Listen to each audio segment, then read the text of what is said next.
Yes, ma'am. I was just speaking to Sapna, ma'am. I haven't been home in a while, so whenever I come home Mm. next, I'll visit you.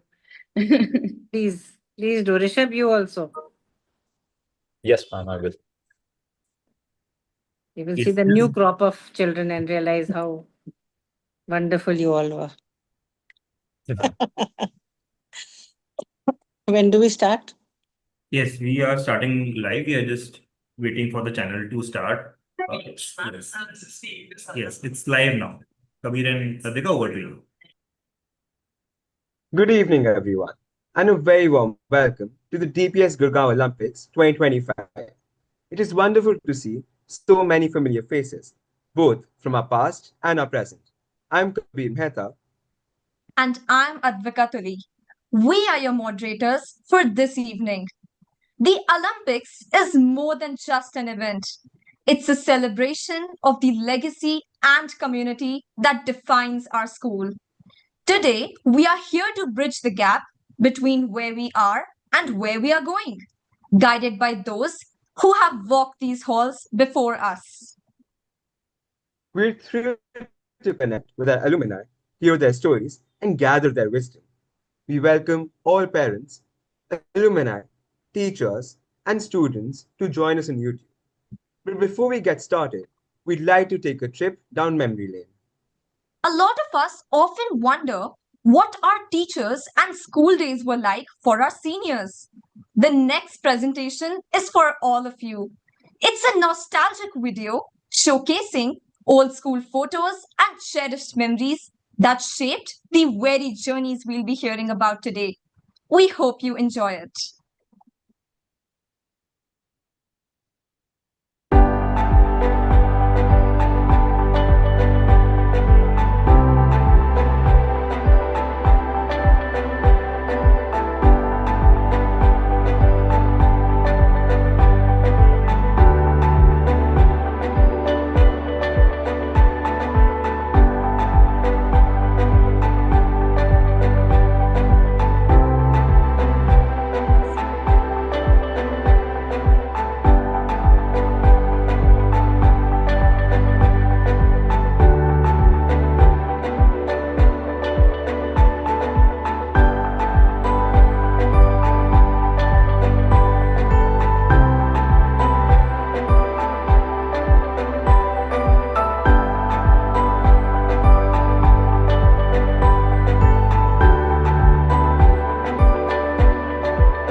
That was truly heartwarming.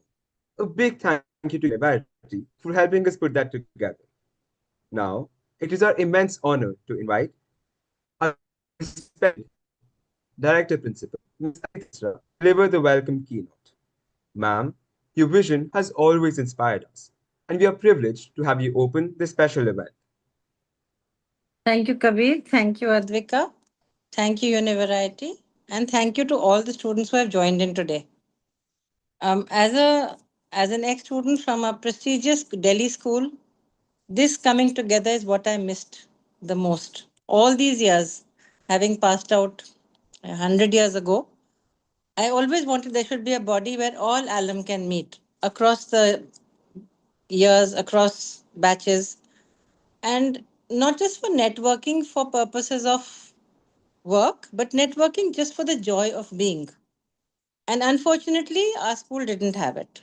So this was my number one agenda when our school started 24 years ago, that we must have an active alumni association. Whoever is there, whether they're in India or abroad, they must be in touch with their alum, with their friends, with their seniors, with their juniors, connect with the current batch. And I think my dream is somewhat met 70-80% because a lot of you do come back. It's very heartwarming to see you coming right back and talking to your juniors. We call you to judge events. Last year, we experimented with calling you to teach some classes because a whole lot of teachers had to go for board correction. So I think it's a pretty symbiotic relationship in the sense that we want you back because sheer nostalgia for us and to see our work in progress and what has that taken shape as, and we feel immensely proud at how each one of you has shaped out as strong, successful, kind-hearted humans. I also feel your connect as you come back. You leave your work, you leave your classes, you leave whatever is happening in your life to be in school, and that itself is very heartwarming. And honestly, the students listen more to the seniors than they do to teachers sometimes. It's a fact of life. I've stopped combating it 20 years ago because they hear it from you. They know it's straight coming from somebody who has been through it all and done it all, and all very recently. We are now pretty dinosaur like. We lived in another era almost.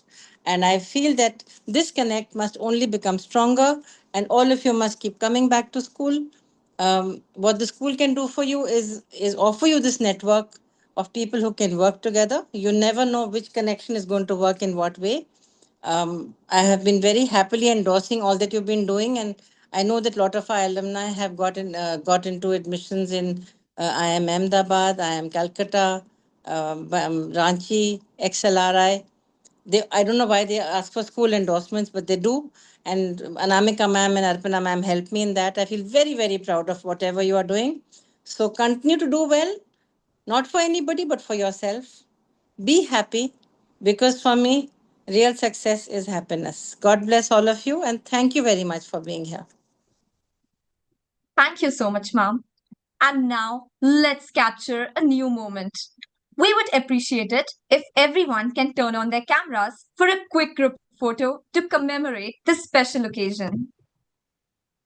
Okay, let's get everyone in the frame.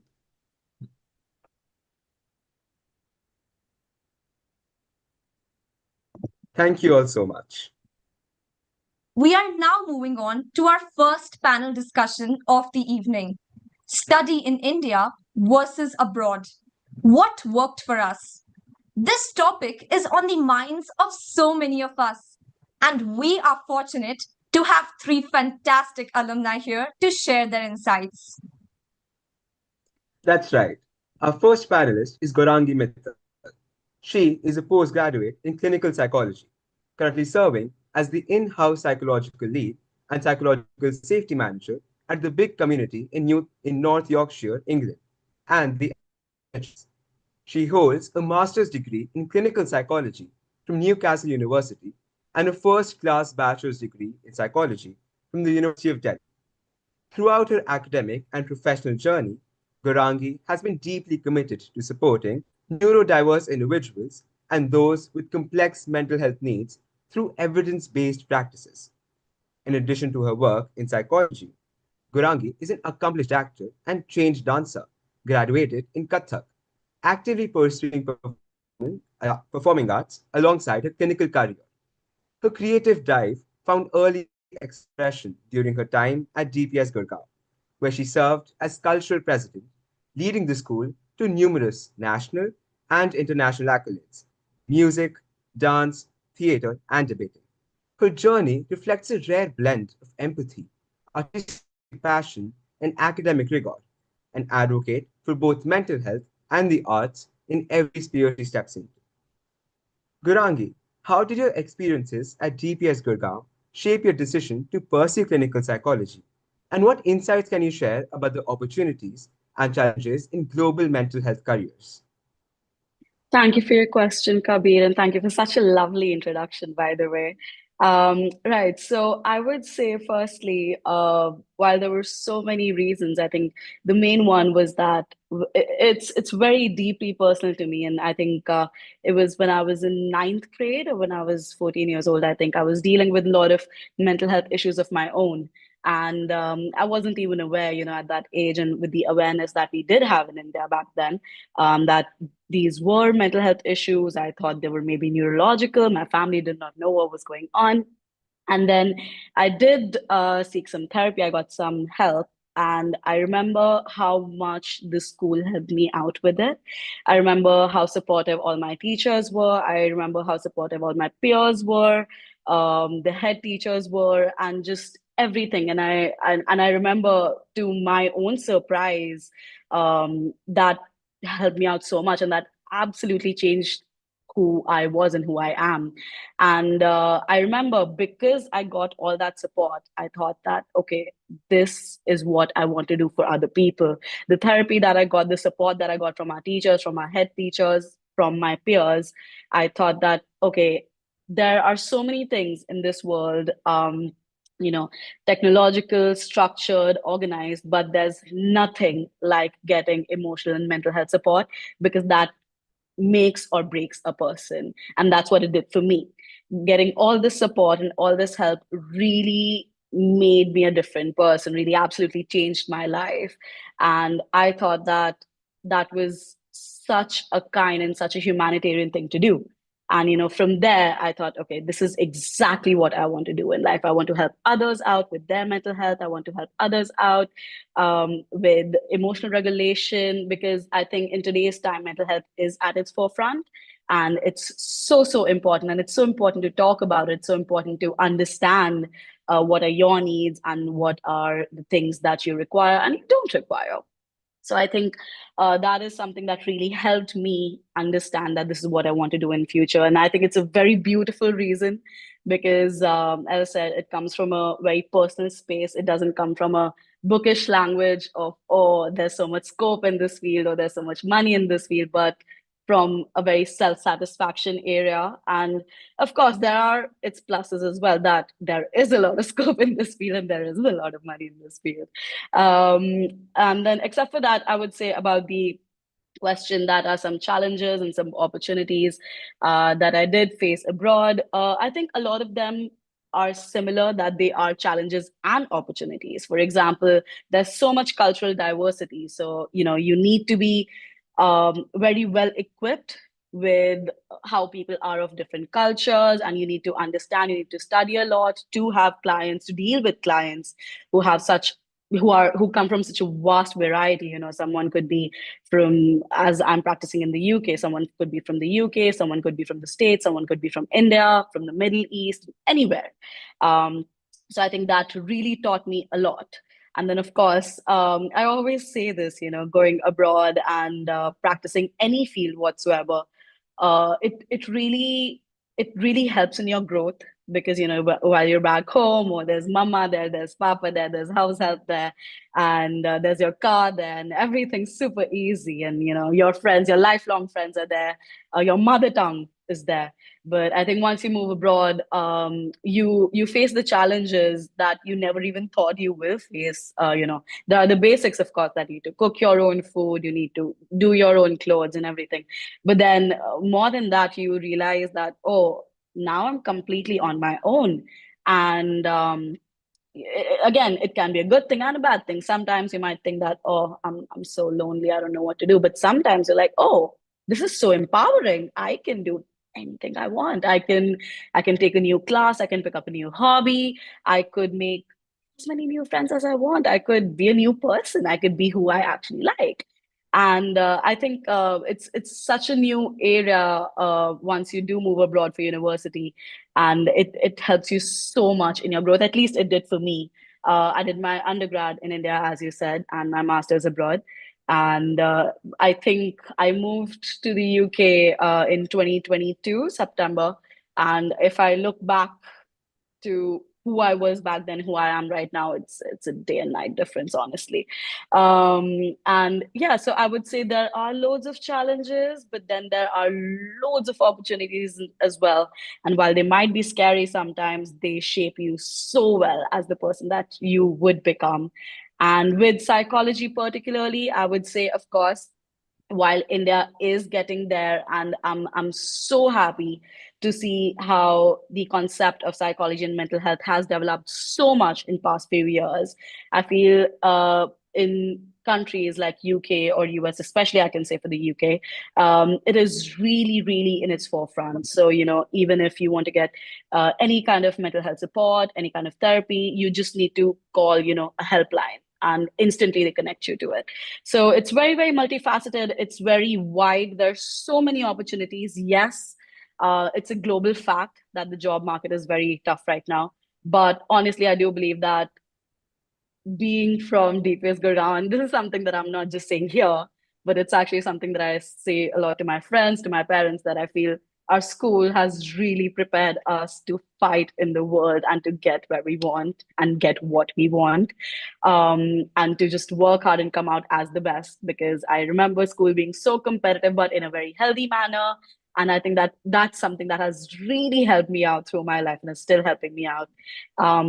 So there's so many opportunities. There's so much you can do within, health psychology, within clinical psychology, educational, career, and so many other facets of it. And it's also helpful. And I think the community abroad is also very helpful. It's also very open-minded a lot of times, especially once you start to work. If you work in the NHS, which is the National Healthcare Services, or if it is just in your university, people will always help you out, even with your own mental health if you're struggling with it. And I think it's just a beautiful structure. Of course, it does come with its hardships, but I think, as I said, being from our school, I think we're ready for anything. And I think all the juniors would also be ready for anything, because if we have come this far, anything's possible. We can do anything and everything. So I would say there's so many opportunities and so much to do, and there's a whole wide world open in front of everyone else, all the juniors, and in fact, in front of me as well. There's so much I want to achieve further as well. And yes, there's loads of scope. So I would just say be open minded, be compassionate, be empathetic, always no matter which field you are in, always think about humanitarianism, always think about people, always think about how you can help people. And of course, always think about your own mental health as well. Because if you won't be all right, as ma'am said, as Aditi ma'am said, the most important thing is to be happy. So as long as you're happy, as long as you're in a good mental health, mental state, you will be able to fight the world, and it'll be a cakewalk after that. Thank you, Gaurangi. That was so insightful. Our next panelist is Sanmay Moitra, an alumnus from the batch of 2021. Sanmay holds a BA in jurisprudence from the University of Oxford and is pursuing a Master of Laws, LLM, in International Legal Studies from Georgetown University Law Center. He has interned at the chambers of senior advocate Prashanto Chandra. Sanmay's impressive academic journey is complemented by his extensive involvement in mooting and various legal societies, reflecting his deep engagement with the legal field. Sanmay, given your unique experience of studying law abroad and interning in both Indian and international legal settings, do you believe studying overseas is a worthwhile investment for someone who ultimately wants to litigate in India? And building onto that, do you feel that the foreign academic exposure complements or complicates the practice of Indian law? Hi, Durga. Thank you so much for your question. And also thank you, Aditi ma'am and Sapna ma'am and Namika ma'am for having all of us here together and thinking of this event.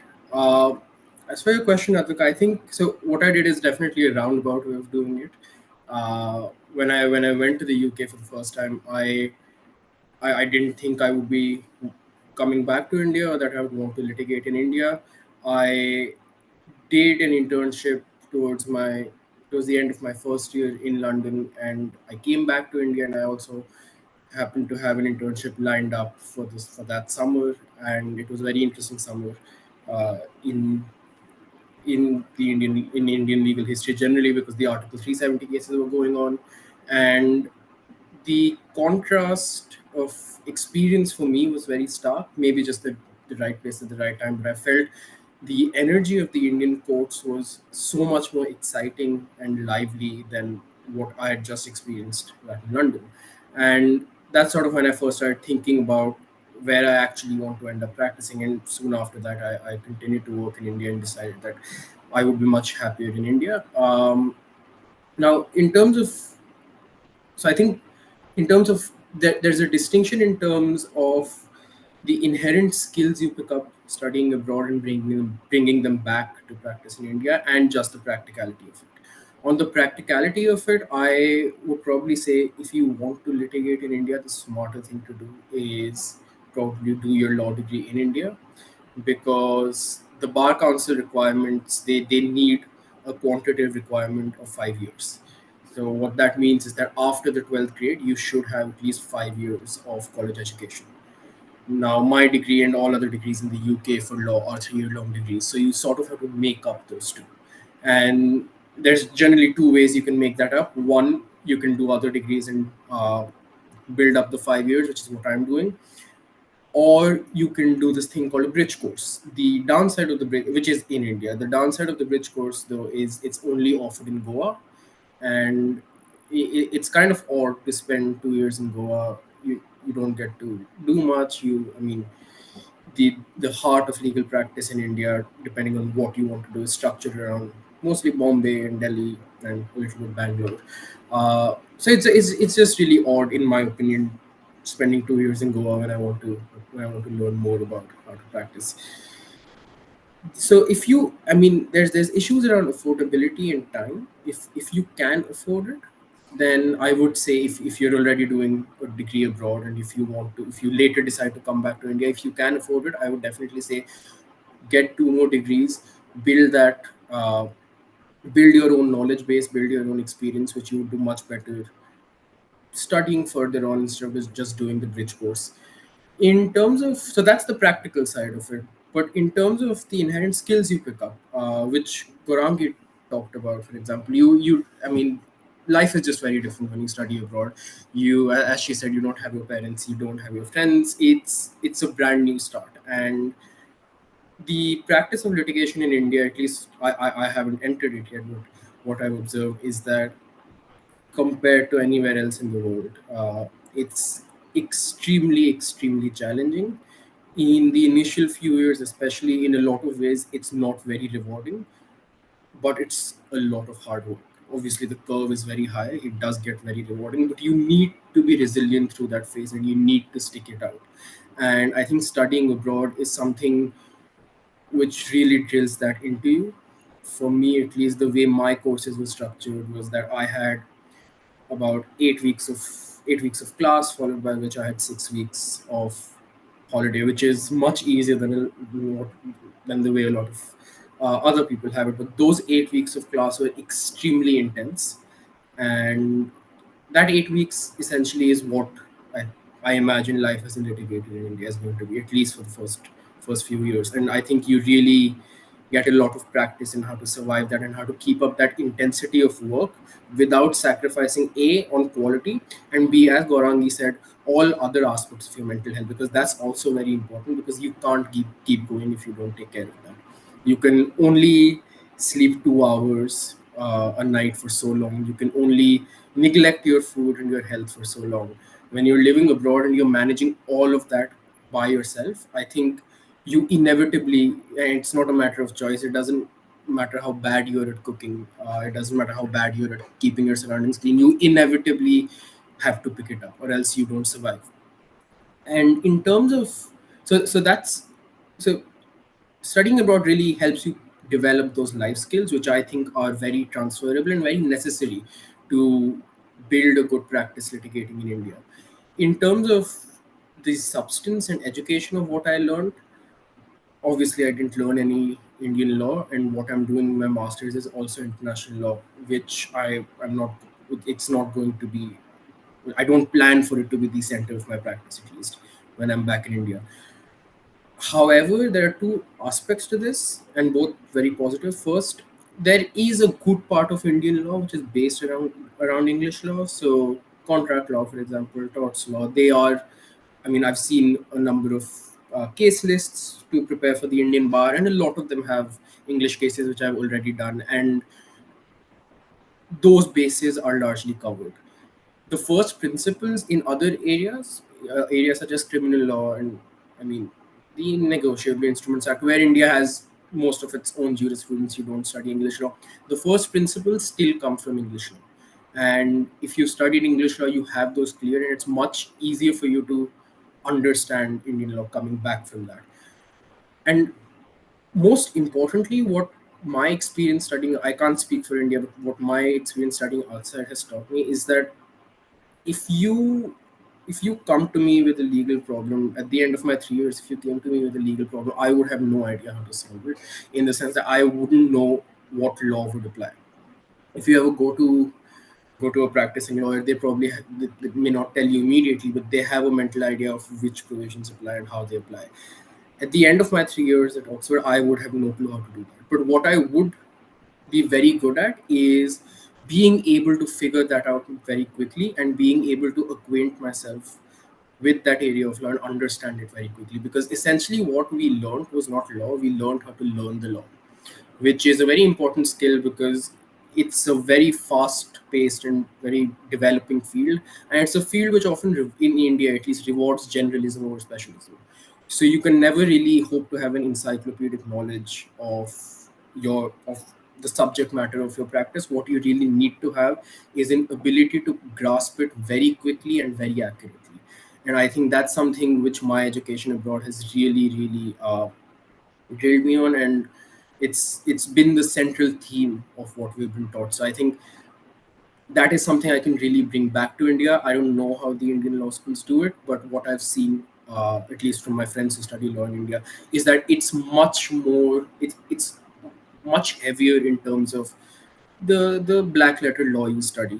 But that knowledge comes, it comes on its own, and it comes whether you like it or not, and it doesn't take that long to come. You start working, you start doing cases, you, if you're proactive about it, you learn it on your own. I mean, it's not the biggest challenge if you know how to learn it in the first place, which is a very big challenge, because often reading and thinking in a manner which the legal profession requires is, it's not difficult, but it's quite different from how you would read a storybook. And I think when you do that over and over again, and when you're taught the method to that as a central piece of your education, I think that's really helpful coming back.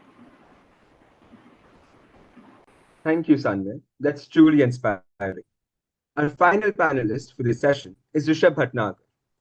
He is an alumnus from the batch of 2015. He's also a seasoned journalist with 6 years of experience specializing in technology, startups, AI, and key economic ministries in India. A postgraduate diploma holder from the Asian College of Journalism, Chennai, he extensively covers the labor, finance, commerce, and electronics ministries, delivering in depth analysis on policies shaping India's digital and economic future. Surisha, how did the environment at DPS Gurgaon contribute to developing the crucial analytical and communication skills vital for your career in journalism? And what is your advice for students aiming to navigate the evolving media landscape in India? Right. Thanks, Kabir. Thanks so much for this, and thank you, University, for having me here. Yeah, so I am a journalist, and the sort of core characteristic of being a journalist is to constantly just be curious and just be inquisitive. I think it's a matter of getting to learn newer things every day. It is that is one of the primary reasons I chose to be in this profession, is because every day you wake up and you really don't know what you're going to cover today.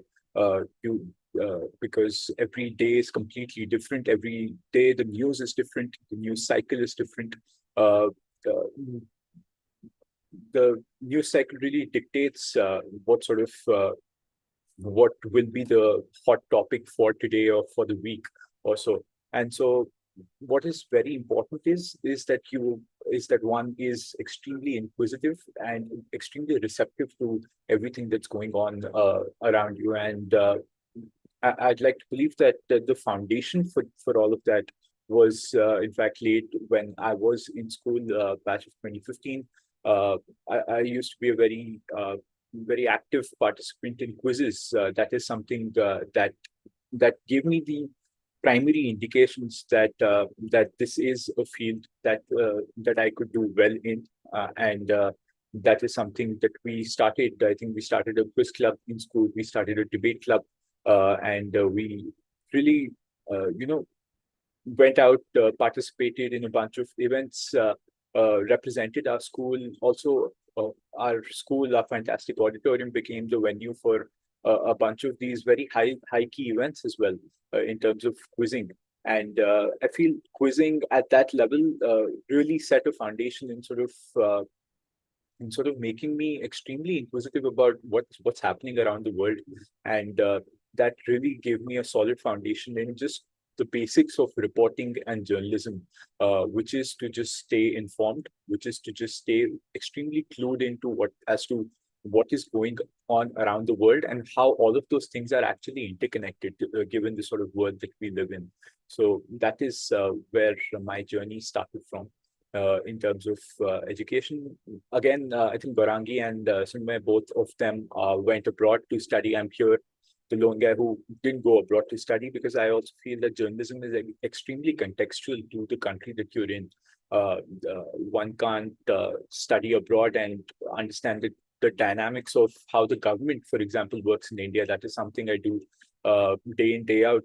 Nowadays, you have the tariff threats coming in from Trump. That is the number one hot topic right now, and how it affects India and how the government is planning a response to it. That is something that requires uh, deep context on basically on how India works and how the government works, and what sort of economy India is, if India is export dependent, if India is agriculture dependent. All of that analysis requires really a lot of context, and that is only possible if you spend a lot of time in India, a lot of time going onto the ground, talking to people, reporting their plight, reporting what sort of support they require from the government. So that is something I feel that I greatly benefited actually from not going abroad in this case, unlike Gaurangi and Sanmoy. I did benefit from studying at Asian College of Journalism in Chennai. And in fact, that college is actually a magnet for aspiring journalists in the Indian subcontinent. So you had people coming in from Afghanistan, from Pakistan. Back then, geopolitical relations were better. So you had students coming in from Pakistan, Afghanistan, Bhutan, Nepal, Sri Lanka, Myanmar even. So, and you had all these South Asian students coming in, and it really did not feel like you were in India, though. And also moving to Chennai at that age, and starting a career in journalism in a city where the language barrier exists, a city where you need to start sort of ground up again, and you don't have any established contacts, you don't know how that city works. Being from Delhi, being from Gurgaon, I had no idea, I had very little idea as to what the dynamics of a Chennai are, or of a Hyderabad are, or a Bangalore are. But once you go there, you are thrown directly at the deep end of things. You are thrown.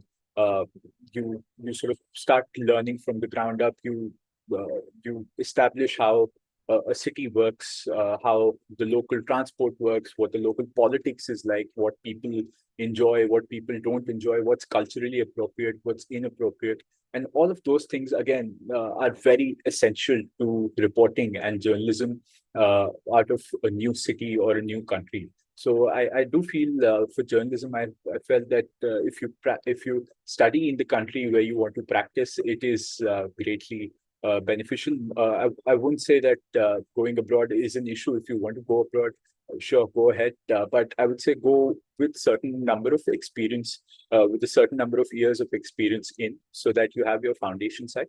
And yeah, that's about it from my end. Thank you, Rishabh. We will now open the floor for a quick Q&A session. Students, if you have any question, please feel to type it in the YouTube chat. The first one is for Gaurangi and Sanmay. Parag Rahija has asked, why go abroad when we have good universities in India? Sanmay, would you like to go first? Please go ahead. I'll go. Okay. Hi, Parag. Right. So I would say, of course, the great universities here, and as I think Sanmay and I both spoke about earlier as well, it is really about your own self-growth, because in fact, till date, I graduated from school in 2019, and just this year, earlier this year, one of my friends is now planning on going abroad. So I was having the same conversation with him, and I think, sure, academics is one thing, but I would say going abroad what you're getting, all the money that you're paying, all the investments that you're doing is less for the academics, less for the education, and more for the experience. It's for everything that you learn, for all the growth that you have.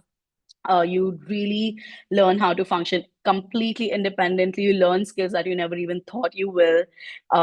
You are thrown into a completely new area, a new country, new everything. And honestly speaking, from a point of view of academia as well, as I at least did my undergrad in DU, I do know that in the starting of my master's, I did struggle a bit because obviously in here in abroad, it's your entire education is very, very structured. Your research is very structured. Every single assignment that you do has to match a certain bar, and if it doesn't, you really need to do the whole thing again.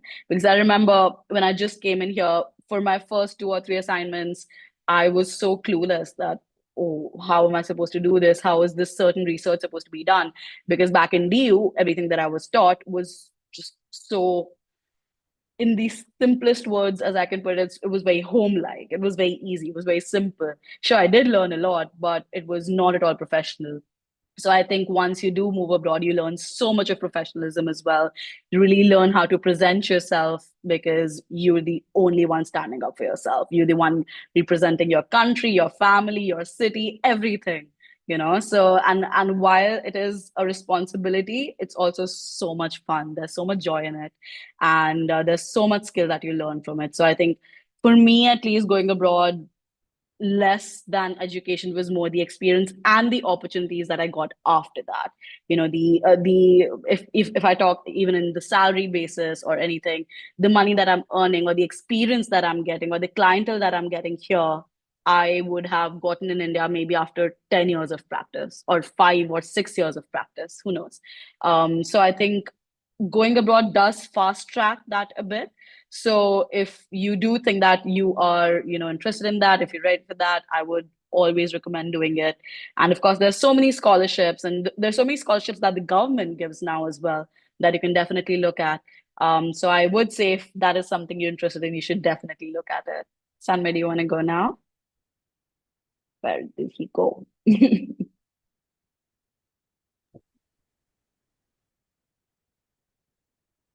Is he there? Maybe you can ask Rishabh. Maybe he's facing some network issue. Okay, no worries. So the next question is for Rishabh. Shruti Bhatnagar has asked, Shruti Bajaj has asked, what's the most exciting story you've ever covered as a journalist, and how did your DPS skills help you with it? It's the most exciting one. So, I mean, I think the most exciting time is the one that we're doing right now. I'm literally just working double shifts. You wake up in the morning and you have a fresh set of posts coming in from Donald Trump and basically haranguing just all of its trading partners, including India, about the sort of tariffs that India has been putting and India's response to it. And all of it is so dynamic. All of it is extremely exciting to be in a situation that is ever evolving. Apart from that, I think covering the government has been extremely rewarding. You have just to see how policies are formulated, how policies are implemented.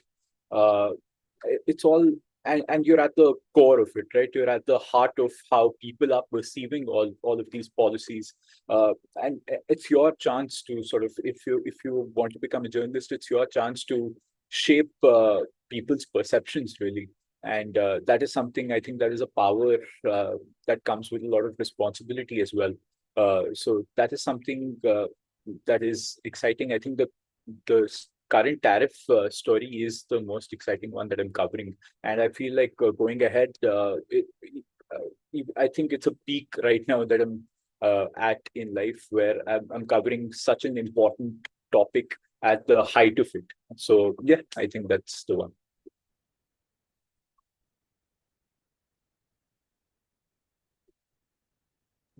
Sanmay, would you like to answer your question? Yeah, I'm sorry I cut out there. But just building on what Gaurangi already said, in terms of the experience, so I think there's an academic reason to that, and there's an experiential aspect to that. And it's not that these universities are better than what you'll find in India. It's just that they're radically different in many ways. In terms of the experience, I think what you won't get at the best Indian universities is an international diaspora, and that's helpful for a lot of reasons. But one of the most, for me personally, the most important aspect of that has been that it's taught me how to communicate to a global conscience, and that's really difficult because there's the way any one country communicates, the way an American communicates, the way an Indian communicates, or the way a Britisher communicates, they're very different. And when you're in that situation where you have more than 100 nationalities all around you, you really need to find a way to get your point across such that you make that point to everyone. And I think in the profession of being a lawyer, especially, that's very important because you'll be talking to judges, you'll be talking to opposing counsel and clients from all walks of life. And I think having the ability to communicate in a manner which is more universal and building that early on is very important. And going abroad is an excellent way to do that. You can obviously learn it later in life, but I think these are the formative years where it's just easier for us to learn. And in terms of education and practicalities, I think what we should also remember is that where we go to study is also a very important point of access. And what I simply mean by that is if I go to study in the UK, it will be much easier for me to enter the English job market than if I were doing it from India. So you can sort of think backwards like that as well. Where do you want to go, and at what stage in your life do you plan on going? Obviously, plans may change. Mine changed, but that's a very important reason why you may choose to go abroad.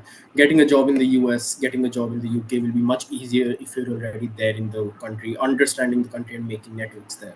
And I think what's really important, and this is not just do you look domestic or do you look abroad, it's just a difference from one university to the other, no matter how far apart they're from each other, is that the pedagogical style in each university is vastly different.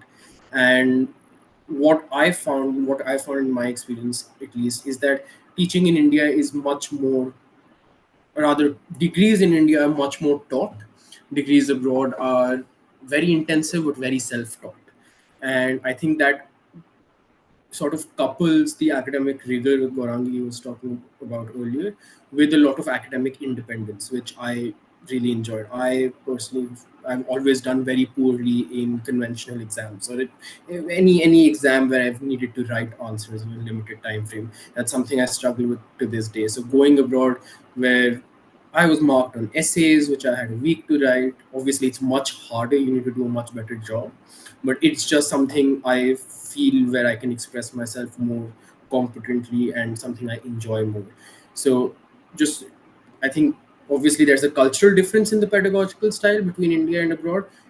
I think it's important to decide which one suits you best, A, and B, which one is more important to you in your career.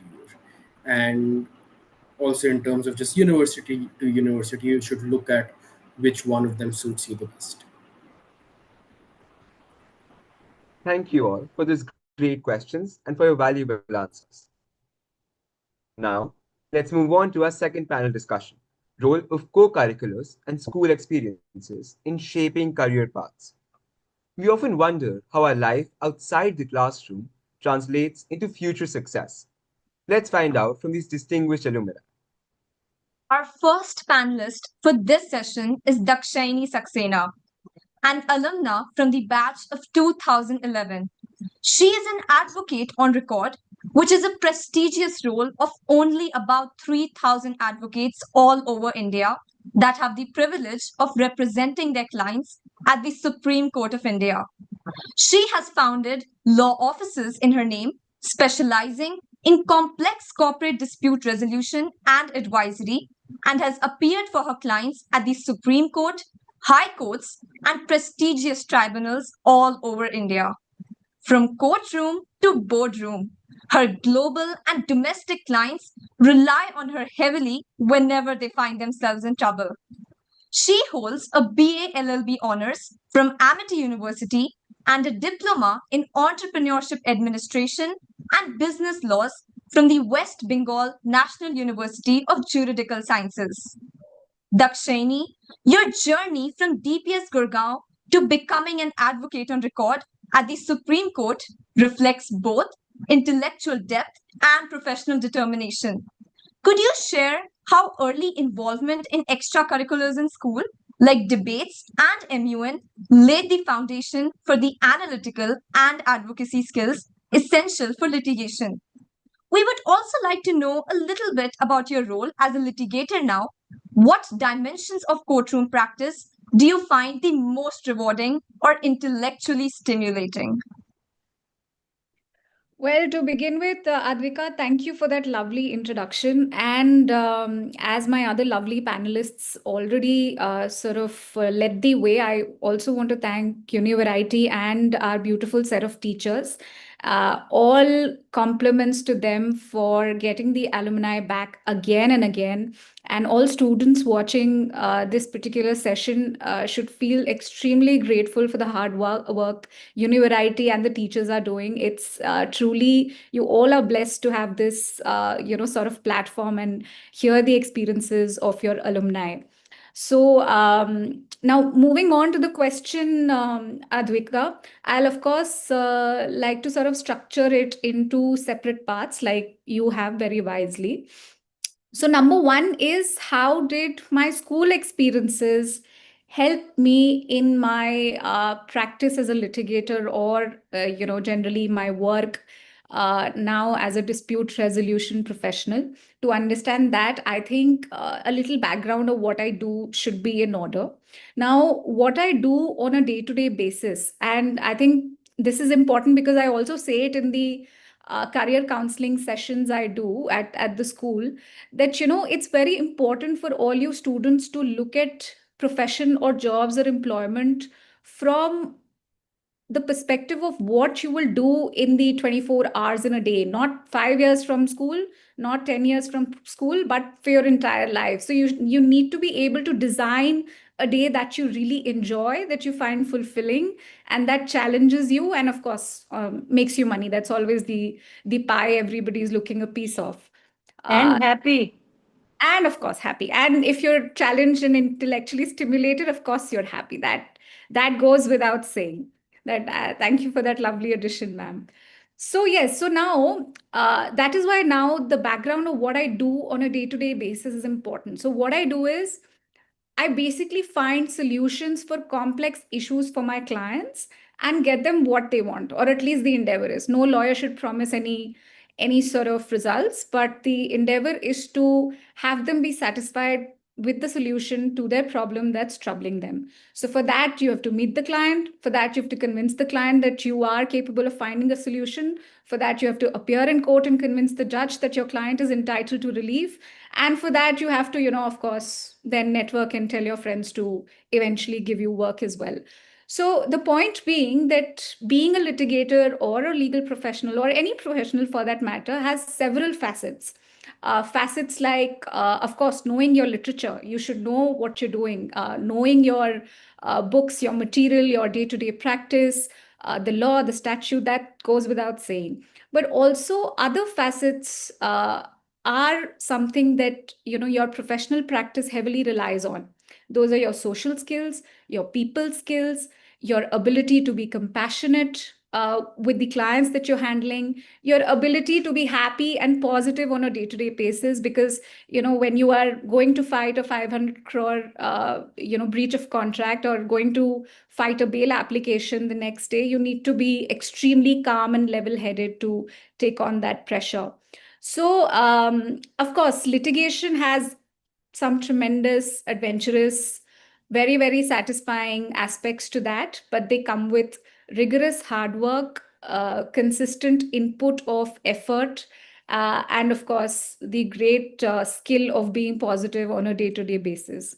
So that's what I do. Generally, I run my law offices, and involves a lot of different things going around it. But now coming to your question, how my the extracurriculars in school helped me.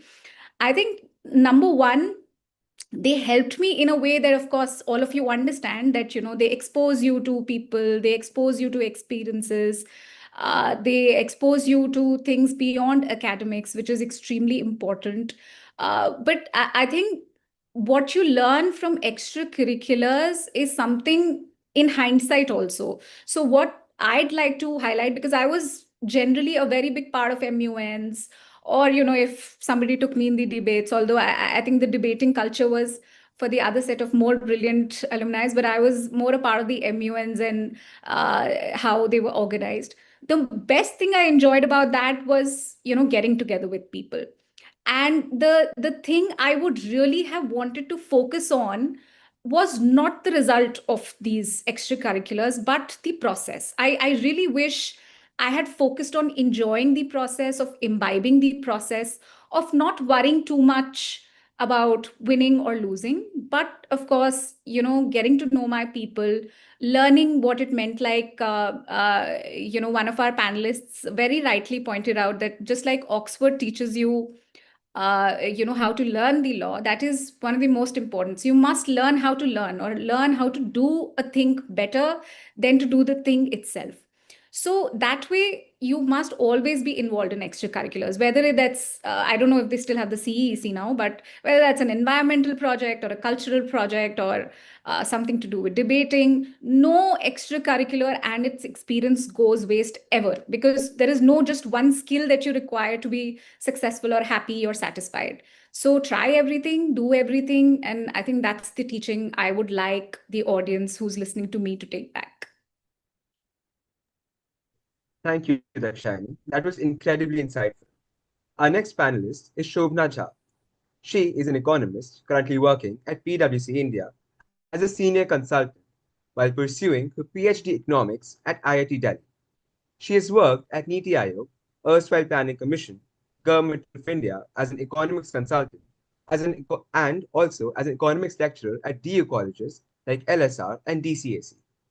Prior to that, she's also worked as a research consultant at prestigious organizations like UNESCO, MGIP, Kinetics, and Development Alternatives. She's a gold medalist in MSc Economics from Terry University, Delhi, and has graduated in economics from Lady Shriram College. Shobna has been an alumnus of our school, batch of 2011, and was also the school head girl. She topped the Panchkula zone in the non-bioscience stream in class 12 CBSE exams and was among the top 0.1% merit holders in economics nationwide. Apart from academics, Shobna Jha is an accomplished Doordarshan-graded Kathak artist with more than 24 years of association of learning, come performing experience in more than 11 countries worldwide, and also in prestigious festivals, including multiple times at the Rashtrapati Bhavan. She has been conferred with unique awards at national and international level. Shobna mentors young Kathak students through Kathak Studio and engages in different thematic dance productions with her musicians team, having converged across India and the world. Recently, she trained over 2,500 women cleanliness workers in Kathak for Women's Day 2025 performance. Furthermore, as a brand ambassador for climate change through Performing Arts of Municipal Corporation Gurugram, she's been an active advocate of environment and social issues through Kathak and awareness drives. She's also an active public speaker, delivering talks on academics, extracurriculars, and career counseling across various platforms. Shobna, as someone who seamlessly integrated academics with Kathak and social advocacy, how did DPS Gurgaon encourage and support your diverse talents, influencing your unique path as a senior consultant at PwC India? And what skills from your varied background are most valuable in your current role? Thank you. Thank you, Kabir, for the introduction. And thanks to the team here. Thanks to the wonderful teachers of our school. I've been looking forward to speak, and I love interacting with our school every time I'm called to. So, as everyone has mentioned, our fellow panelists, that, school has really played a unique role for each one of us. It's very hard to describe a general answer, because in my case also, I remember how today, if I connect to the role of school, it's like the drive to excel even in the smallest of the tasks. even in the smallest of the responsibility that is given to us, to joyfully take any challenge, to believe in self, and to feel the power of encouragement and support. These are little things that I got from school. And I still get it when I go and visit my teachers and interact during the events. So during my school time, I was pursuing post-diploma degree at National School of Dance, Kathak Kendra, NSD, and which demanded a very rigorous time schedule with class 10th, 12th, all these board years of the school. So it was a time of double discipline. It was when I had to show up. And why I'm sharing this example with the audience here who is listening is that when the person we are, when we have to go through that process of double discipline or the show up, it really matters that the right environment, the right support, the right questions, the right kind of emotional help that we need is provided. And not just because academics is something. Yes, I remember during our time, workbooks were being designed, self materials were designed, and I never took actually any tuitions, regular tuitions, also because of my Kathak schedule. So I was always so confident of the support I had from my teachers. And I remember there was a clash sometimes of my own Kathak Kendra exam or an international performance and pre-board exam, but the school rescheduled it for me. So the level they gave the importance to the extracurricular made me, show up more. And that's what I want to give as a message to everyone who thinks that there is a hesitancy or there is a shyness, or you don't need to tell, or you don't need to try, or don't need to learn during 11th or 10th or 12th. It's actually the opposite. It's actually when we show up, we get it. If we show the loyalty, if we show the commitment, if we do it, it's actually more than what we expect. So the message, I mean, it's always been like this for me from the school. DPS actually never boxed me in any identity. When I went with some academic project that was given a boost, when I thought of a new way of performance in school, I know back then less people were doing classical, now more are doing, but the thing is same. The commitment style is same. How we respect, we get the same respect. How we take our work, we get the same work. So I till date, I believe we are all in a learning phase. We all evolve with time. And whichever work, whether in policy, social impact, or dance I do, DPS has really given me the confidence. It gives me that encouragement, which I feel that each student should exercise. Each one of them has the, beautiful honor to live their life through the support that DPS Sector 45 Gurgaon gives. Thank you. Thank you, Shobna, for those inspiring words. Our final panelist is Pranav Bhardwaj, an alumnus of DPS Sector 45 Gurgaon from the batch of 2018. He has done biomedical engineering from the Manipal Institute of Technology, an active member of Pulse in 2015-16, class 10th, cultural secretary and cultural president of student welfare in classes 11th and 12th, and head of Team Shiksha Kendra in class 12th. He was also editor-in-chief 2019-20 and executive board member 2020-21 at the Biomedical Engineering Society of India, Manipal chapter. His latest stint was with Carl Zeiss in sales and new business development, wherein he managed the medical equipment business for the German medtech giant in Rajasthan. Pranav, how did your active participation in school activities like Pulse and the student welfare body at DPS Gurgaon contribute to developing the leadership and organizational skills essential for your career in biomedical engineering? And what emerging trends in this field should students be aware of? Thanks for that introduction, Advika, and thank you to Team DPS and Univariety, Aditi ma'am, Sapna ma'am, for having me here and giving me this opportunity to speak to the students. It's always a pleasure to interact with young minds. There's always something new that I also get to learn, a new fresh perspective that I also see. So getting to the question, it's a two-parter, so I'll start with the first one. So the role of co-curriculars and extracurriculars during my high school years, 9th to 12th, was immense. And there were, some sort of co-curriculars which were designed and structured by the school, and some that, I was a part of, wherein, I was able to devise through the help of teachers and my peers, sort of, new types of activities as well, which helped me a lot in understanding people, which is something I think will go on for the rest of my life. Understanding people, how they behave, why they behave a certain way, what their motivations are.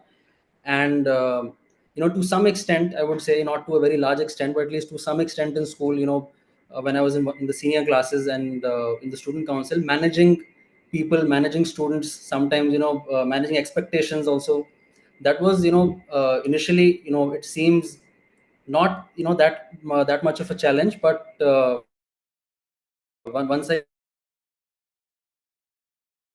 was in the thick of it, it is quite in the middle of all of it. So when I was a part, when I was a part of the school biology club Pulse, the reason for that was because of my passion and interest for biology, medicine, and all things science and medicine. So with the help of the biology department, and I was sort of able to, as my other panelists also mentioned, there was a good platform for me to also develop my skills and hone my skills, and whether it was something academic and technical like a subject, or something a little bit more on the soft skill side like communication, understanding people, etc. So whether it was something ranging from a small sort of project presentation in classes 9 or 10, or to a big project which I did maybe in one of the senior classes, everything ranging from that, the increase in responsibility was something. The reason I was able to handle it was because of the platform provided by the school, the guidance and mentorship provided by the teachers, and also my seniors while I was in school. And one thing, one important thing I also understood at a young age, because I had an opportunity to do that while I was in the student council and, interacting with juniors and seniors, was managing the responsibility of outcomes, whether it is good or bad, and taking responsibility for both. So that is something I also, the process that when I went through that, I, couldn't initially couldn't quite understand if something goes wrong, maybe it was not really my fault, but sometimes it can be as well. So taking full ownership of when things don't go your way, and when things go your way, and definitely during those times as well. So that was sort of not a very technical understanding, but more so an emotional understanding that I went through during school, which helped me a lot in my 4 years at university. The internships that I did, 2.5 3 years of full-time work ex that I had, that initial understanding was very, very fundamental to how my experience was later on in the later years. And coming to the second part of the question, what are the emerging trends that I see? So basically, I work in the medtech industry, and my last stint was with a German medical devices company by the name of Carl Zeiss, and I was working in the ophthalmology equipment division, wherein I was managing the sales and business development across different regions, but mostly across the state of Rajasthan. And what I have also learned about the medtech industry is that India is a booming, sector for medtech. Till 5-10 years back, it was not a big market at all, and till 5-7 years back, when I, started 7 years back now, 2018, when I started my engineering, a lot of people dissuaded me from, picking this particular branch, which was biomedical engineering, because it was not very well known. People, told me to go for more conventional branches which had sort of fixed and known outcomes. But I was also fixed on what I wanted to do, and eventually it did pay off, because uh, till 7 years back, we were more than 80-85% dependent on the imports of medical devices, and we didn't have a lot of indigenous manufacturing here in the country. And when COVID also came to India, the country and the policymakers and the businesses and everybody, the people themselves, also realized that we have a heavy dependence on, for even the most basic of medical devices and products, let alone the advanced ones like MRI machines, on countries abroad, like countries in Europe, the US, etc. So that is where in the last 7 years the landscape has changed so much that by the time when I graduated in 22, after 4 years, the market was completely different than when it was when I joined in 2018 for the course. And more and more core companies, focused in medtech, multinationals were investing more and more money within the Indian subcontinent, because they see a huge market. They see, an increase in the number of the middle class and the upper middle class. So thereby, the disposable income also eventually, goes up, the average disposable income. So India is a big market for a lot of businesses, globally, but specifically for medtech and healthcare, the market is just going to boom and grow. And as for the skilled workers that are required within this market in the medtech and healthcare space, it is not going to go down as long as you keep reskilling, upskilling. Uh, there will not be a dearth of jobs in the next coming decades in this space at all. So that is what I believe. And yes, I think that is all of it. Any questions? Yeah. Thank you, Pranav. We will now take a few questions for our panelists from this second session. Please feel free to type your questions in the YouTube chat. Okay, we have a question from Ritvik Jain. Any one of you can answer. I am a student of class 11 and I want to pursue acting, but I'm a commerce student. What is the way ahead and how can I balance both my academics and my acting career?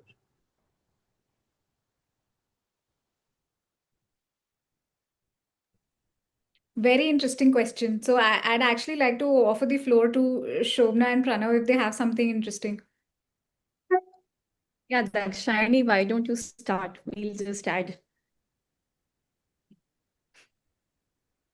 Okay, sorry, what's the name of the student who asked this question? Ritvik Jain. Ritvik, okay. So Ritvik, it's a very open question, number one, because we'd also like to know before giving our wise counsel as to what do you desire to be, in the next 10 years. If you want to be an actor, I would say, man, just go ahead and do your acting. There's nothing to say, no law of the universe that you must absolutely excel, unconditionally. Okay, I'm actually feeling extremely inhibited saying this because Aditi ma'am is here, but there is no universal law saying that you must be in your Say what you have to, please. if you're passionate about something, I think you should absolutely pursue it. Uh, I'm reiterating that there is no universal law that says you must excel in your academic 12th to be a better actor or, theater professional. But if there is a desire in your heart or you're confused that whether I should go with acting and or should I do something that is more of a professional or serious pursuit, then perhaps you need to give it more time and understand whether acting should be your priority. But one thing I can say for sure, having a good score in your 11th and 12th never hurts. It never hurts. It's a personal boost of confidence. It's something you carry with yourself after your 12th is over, at least for 5 years till you're doing your university exams. It doesn't matter much after that, but still in my office, we have conversations where all the kids are sort of bringing up their board results and they feel extremely proud saying ki 95 aaya tha ya 96. So that can never hurt. Got it. Thank you so much. And We I have will a just question. quickly add just one Sure, sure. point that sometimes we delay taking action, but taking action and then thinking of the roadmap will always help. So why don't you just give a shot whenever you get an opportunity, and then you will have more clear answers as you go ahead. An academic answer part already Dakshayani covered. Yeah, that's it. So the next question is for you, ma'am, Shobna ma'am, and it's from Neil Biala. I keep hearing both years are important, and hence stay focused on studies and keep the extracurricular activities aside, at least for a while. So how did you manage to do both of them?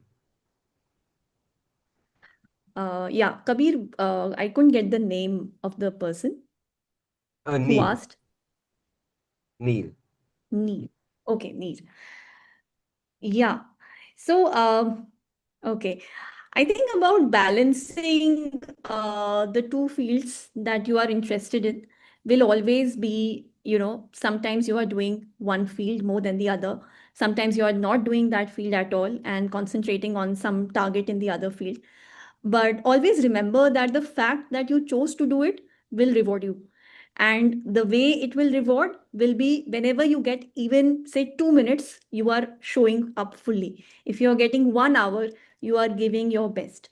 And if you're not getting the time, you are able to maybe journal it out. You are able to maybe seek some, talking time about what you can do next. There is always diverse ways to think about anything, whether it's academic thing you have in mind or your extracurricular thing. It's always about the options and awareness of things to explore. So keep exploring and never feel that it's, a delay or it's gone opportunity. Sometimes it helps. It's always a blessing in disguise sometimes. So we never know. So never feel lost like that. Yeah. Thank you. Our next question is for Pranav sir, and it's that Lakshay wants to ask about the role of friends in your personal and professional growth. Pardon, could you please repeat the question? Oh, sure. So Lakshay has asked this question, and he wants to know the role of your friends in your personal and professional growth. Okay, so that's this is a question which has a very simple answer and yet a very complex answer. So I'll focus on the simple part. Um, you know, friends, what I've understood, in my limited experience on this planet is that, they're cheerleaders who are within your age range. Of course, your family, your parents, and everybody will be there. But they're people who are going through exactly the same thing, or at least very similar to what you are going through. And yet, when they show up for you, when you have a win, or when they show up for you to console you when you have a loss. So I think that is, how I would put it. Those are your real true friends, and the role of friendship in personal and professional life is that, personally, I think the entire pie chart is covered by friends, in terms of, the help and support you get from them, of course, apart from family. And professionally, it's really, you can be really lucky if you find a friend along the way. You can truly call your friend, and not just, a friend, but, you can truly call a friend and confide in them, and then take advice from them. So I think the role in my life personally, has been immense, and I have been blessed with that. So yes, I hope that answers the question. Thank you so much, Pranav. And one last question for Dakshani ma'am from Aksha Jain. It's what's a common misconception about being a lawyer that you'd want to clear up for us? Common misconception would be that I don't think there's any common misconception. Yeah, all you believe about lawyers is correct.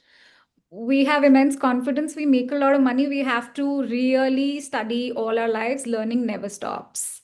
So yeah, maybe I mean, okay, that being said, everything is correct. You make whatever you want to make as a lawyer. You can be the very confident, pompous lawyer also. You can be the compassionate social worker also. You can be the studious, hardworking, salary-making corporate lawyer also. Anything you want. Every permutation is The misconception. there's no misconception. There is. Which is? They're trouble. I'm telling you. On the contrary. And I beat that misconception. I argue it every time. I said, no, they're not. They solve the trouble. They said, no, they create trouble. कोई parent है आपके पास? मैंने कहा parent भी हैं, बच्चे भी हैं, बहुत सारे मेरे पास, मेरी लाइफ में लॉयर्स. मुझे तो नहीं ट्रबल किया किसी ने. No, some people tell me also कि आपसे आप ऐसे ही बहुत आर्ग्यू करते हो. मैंने कहा हमें पैसा मिलता है, हम आर्ग्यू करते हैं, हम फ्री करते हैं. We are very and also people, I've known people who say I will not give my house to a lawyer. So that happened with me also. I said, why? He's like, ma'am, आप एक bulb निकालोगे और notice भेज दोगे. I said, we don't do that. We don't have time for that. I mean, we don't send legal notices for a WhatsApp message. So anyhow, so yes, maybe that's the misconception, rightly pointed out. Very well. Thank you, ma'am. And thank you all for a great discussion. As we near the end of our event, we would like to share one last special video. This video showcases some of our alumni in their professional lives, highlighting the diverse and successful paths they have taken.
That was an amazing glimpse into the world of alumni.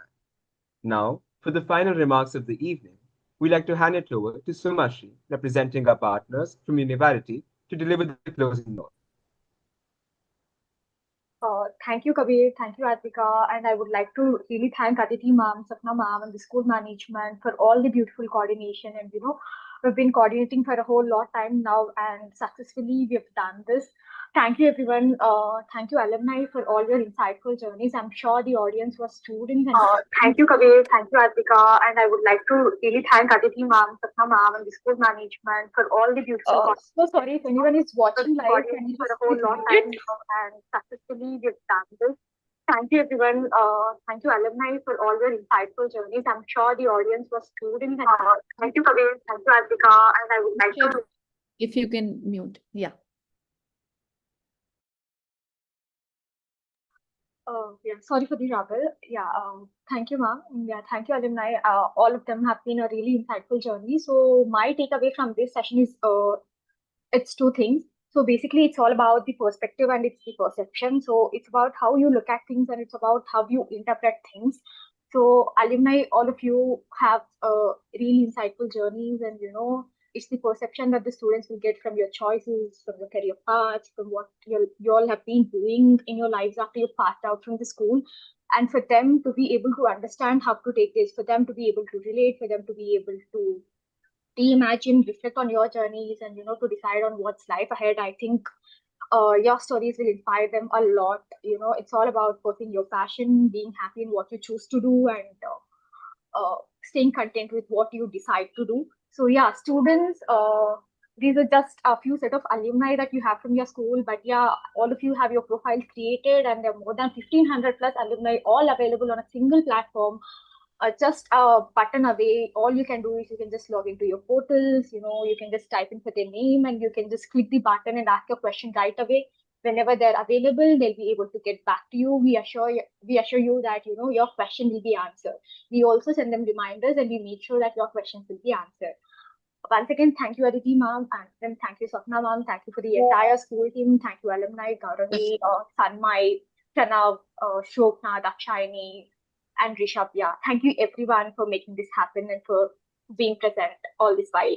Before everybody leaves, can I invite all of you on 15th of August to school, please? In the Tricolor. Rishabh, you'll be very happy to know that the team that you set up, the squad club, has been winning a lot of quizzes in the past year, especially. And it was set up by your batch, I remember it. None of the clubs have been set up by me. I wanted to be student-led. So I look forward to seeing all of you. Those who are in the country, in the city, please come on 15th August in the Tricolor. It will be absolutely lovely to meet you again. Thank you. Thank you, University. Thank you so much, ma'am. We're glad that you're here. Thank you, everyone. Thank you, ma'am. Thank you. Thank you. Thank you, children.